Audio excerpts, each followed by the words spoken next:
Assalamualaikum warahmatullahi wabarakatuh. Baiklah, kami dari kelompok 2 akan mempresentasikan tugas proyek riset operasi. Di sini kami mengambil materi mengenai metode simplex maksimum. Anggota kelompok kami terdiri yang pertama Cynthia Rahayu Anggraini, yang kedua Intan Maharani, yang ketiga Nelly Febriani, yang keempat Sarli Lolavianda, dan yang terakhir Warani Allegra Sampurna. Nah, adapun pembahasan, yang pertama yaitu uraian materi, yang kedua studi kasus, ketiga solusi dan penyelesaian, dan yang terakhir kesimpulan dan penutup. 1. Uraian materi. Metode simplex adalah salah satu pendekatan dalam memecahkan permasalahan linear programming yang memiliki dua atau lebih variabel keputusan, di mana dalam menentukan kombinasi optimal dilakukan melalui iterasi secara berulang terhadap tabel simplex sampai ditemukan nilai yang optimum dalam masalah optimasi yang meliputi memaksimumkan keuntungan atau meminimumkan biaya. Metode simplex memiliki keunggulan, yaitu mampu menyelesaikan permasalahan linear programming dengan dua atau lebih variabel keputusan. Selanjutnya akan dijelaskan oleh rekan saya. Baiklah, saya Nelly Febriani ingin melanjutkan menjelaskan mengenai langkah-langkah metode simplex tabel. Langkah-langkah metode simplex tabel, langkah pertamanya mengubah fungsi tujuan dan kendala. Pada langkah ini, fungsi tujuan diubah menjadi fungsi implisit, yaitu semua suku dipindahkan ke ruas kiri persamaan. Batasan-batasan diubah menjadi persamaan dengan menambahkan variabel select. Select variabel adalah S1, S2, sampai Sn. Kemudian, langkah kedua, menyusun persamaan dalam tabel. Kemudian, langkah ketiga, memilih kolom kunci. Kolom kunci dipilih berdasarkan nilai pada garis fungsi tujuan yang bernilai negatif dengan angka terbesar. Lalu, berilah tanda pada kolom tersebut. Kemudian, langkah keempat, memilih baris kunci. Sebelum memilih baris kunci, cari indeks setiap baris dengan rumus, indeks sama dengan nilai NK dibagi nilai kolom kunci. Setelah nilai indeks didapatkan, pilihlah baris yang mempunyai indeks positif dengan angka terkecil. Berilah tanda pada baris kunci tersebut. Nilai yang masuk dalam kolom kunci dan baris kunci disebut angka kunci. Kemudian, langkah kelima, mengubah nilai-nilai baris kunci. Mengubah nilai-nilai baris kunci dengan cara mengganti variabel dasar pada baris tersebut dengan variabel yang terdapat di bagian atas kolom kunci. Kemudian langkah keenam, mengubah nilai-nilai selain pada baris kunci. Dengan rumus, baris baru sama dengan baris lama dikurang koefisien kolom kunci dikali nilai baru baris kunci. Kemudian yang terakhir, langkah 7, melanjutkan perbaikan atau perubahan. Lakukan kembali langkah ketiga sampai ke langkah ke-6. Perubahan baru terhenti setelah baris pertama atau fungsi tujuan tidak ada yang bernilai negatif.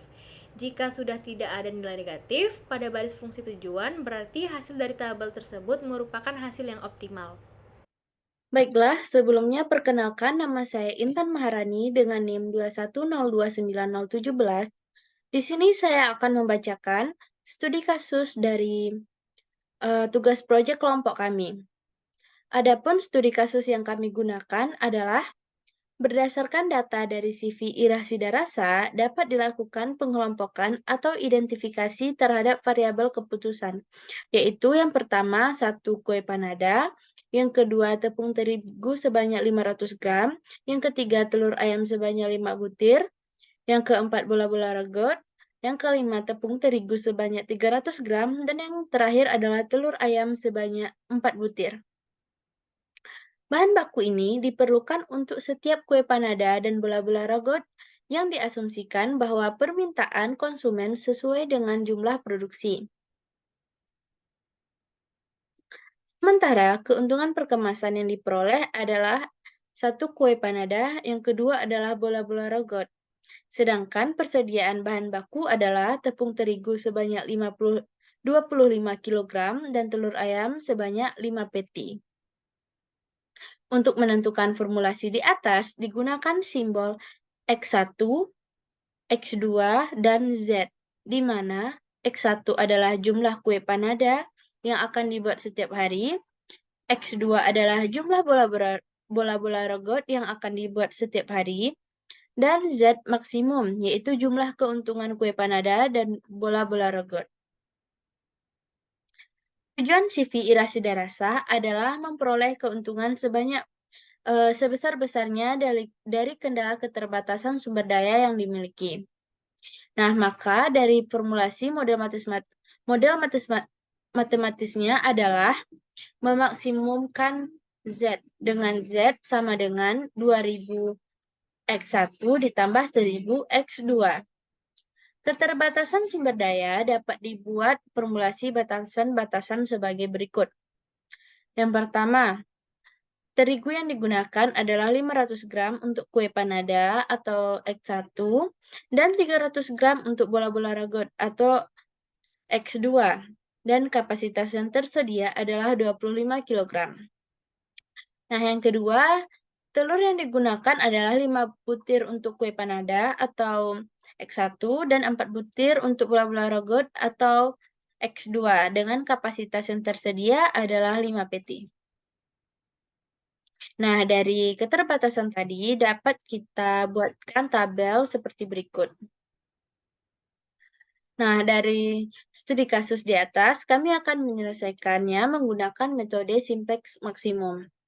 Nah, dengan metode itu, maka akan diperoleh keuntungan sebesar-besarnya dari kendala keterbatasan sumber daya yang dimiliki. Sekian pembacaan studi kasus dari saya.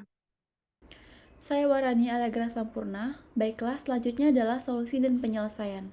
Studi kasus ini akan kami selesaikan menggunakan metode simplex maksimum. Dengan metode ini akan diperoleh keuntungan sebesar-besarnya dari kendala keterbatasan sumber daya yang dimiliki. Langkah yang pertama adalah mengubah fungsi tujuan dan kendala. Fungsi tujuan diubah menjadi fungsi implisit, yaitu menggeser elemen dari sebelah kanan ke sebelah kiri.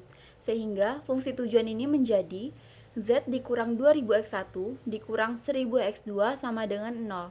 Fungsi batasan diubah dengan memberikan variabel slack yang berguna untuk mengetahui batasan-batasan dalam kapasitas dengan menambah variabel tambahan menjadi yang pertama, 500x1 ditambah 300x2 kurang dari atau sama dengan 25 diubah menjadi 500x1 ditambah 300x2 sama dengan 25. Yang kedua, 5x1 ditambah 4x2 kurang dari atau sama dengan 5 diubah menjadi 5x1 ditambah 4x2 sama dengan 5.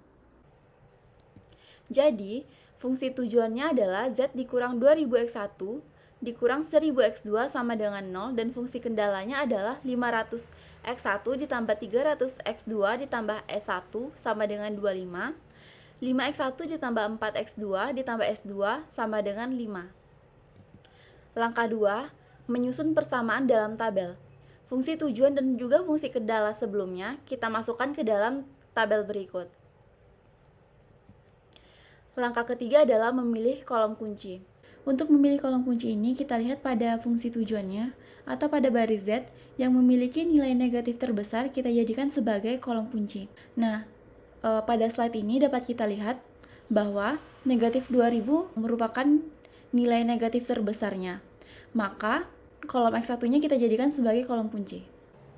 Langkah keempat, memilih baris kunci. Untuk memilih baris kunci ini akan dilihat dari nilai indeks positif terkecil, di mana jika indeksnya memiliki nilai positif terkecil, maka barisnya akan kita jadikan sebagai baris kunci.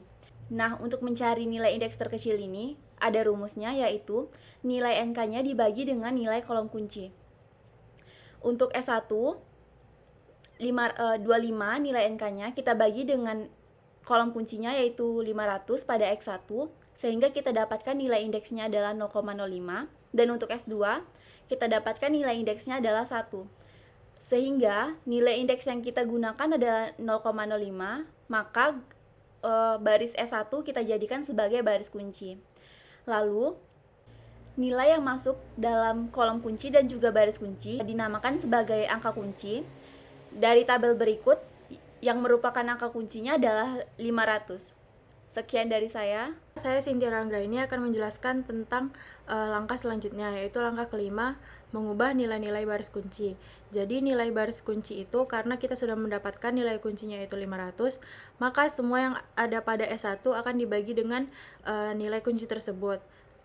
Jadi nilai pada kolom pada tabel sebelumnya, pada X1 itu terdapat 0, berarti 0 dibagi 500 sama dengan 0. 500 dibagi 500 sama dengan 1. 300 dibagi 500 sama dengan 0,6. 1 dibagi 500 sama dengan 0,002. 0 dibagi 500 sama dengan 0. 25 dibagi 500 sama dengan 0,05.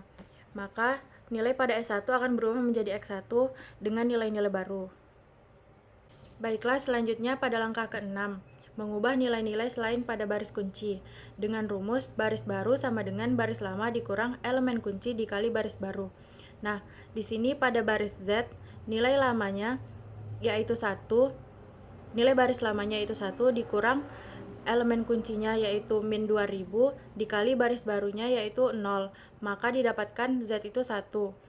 Dan begitu seterusnya. Untuk nilai S2, baris lamanya itu 0 dikurang elemen kuncinya 0 dikali baris barunya itu 1, maka didapatkan S2 pada baris baru yaitu 0, dan begitu seterusnya, sehingga kita mendapatkan tabel pada baris Z yaitu 1, 0, 200, 4, 0, 100. Pada X1 0, 1, 0,6, 0,002, 0, 0,05. Pada S2 0, 0, 1, min 0,01, 1, dan 4,75. Dari tabel diperoleh nilai Z sama dengan 100 dan nilai X1 sama dengan 0,05. Lalu substitusikan nilai tersebut ke fungsi tujuan untuk memperoleh nilai X2. Maka Z sama dengan 2000 X1 ditambah 1000 X2. Setelah disubstitusikan, Z menjadi 100 sama dengan 2000 dikali X1 yaitu 0,05 ditambah 1000 dikali X2. Maka 100 sama dengan 100 ditambah 1000 dikali X2. Maka min 1000 X2 sama dengan 100 dikurang 100. Min 1000 X2 sama dengan 0, maka didapatkan X2 sama dengan 0. Sekian dari saya kembalikan kepada moderator. 4. Kesimpulan dan penutup. Nah, berdasarkan tabel di langkah ke-6, baris Z tidak lagi ada yang bernilai negatif, sehingga solusi yang diperoleh optimal. Artinya, CV Ira Sidarasa ingin memperoleh keuntungan yang maksimal, maka hanya menambahkan 0,05 kue panada. Nah, untuk memperoleh keuntungan optimal, maka perusahaan harus memproduksi sebanyak yang pertama, penambahan kue panada atau X1 sebanyak 0,05 buah kue. Selama ini, setiap hari CV Ira Sidarasa hanya memproduksi 50 buah jenis kue. Bila perusahaan ingin mencapai keuntungan maksimal, maka harus menambah produksinya hingga 0,05 buah jenis kue. Yang kedua, jika bola-bola ragot atau X2 untuk tidak diproduksi kembali jika perusahaan ingin mendapatkan keuntungan maksimal dengan persediaan bahan baku tetap pada setiap harinya dan keuntungan tetap setiap jenis kuenya. Nah, yang terakhir, keuntungan maksimum yang akan dicapai sebesar 2000 dikali 0,05 ditambah 1000 dikali 0 sama dengan Rp100 setiap harinya. Sekian presentasi dari kelompok 2. Jika ada kata yang salah, mohon dimaafkan. Wassalamualaikum warahmatullahi wabarakatuh.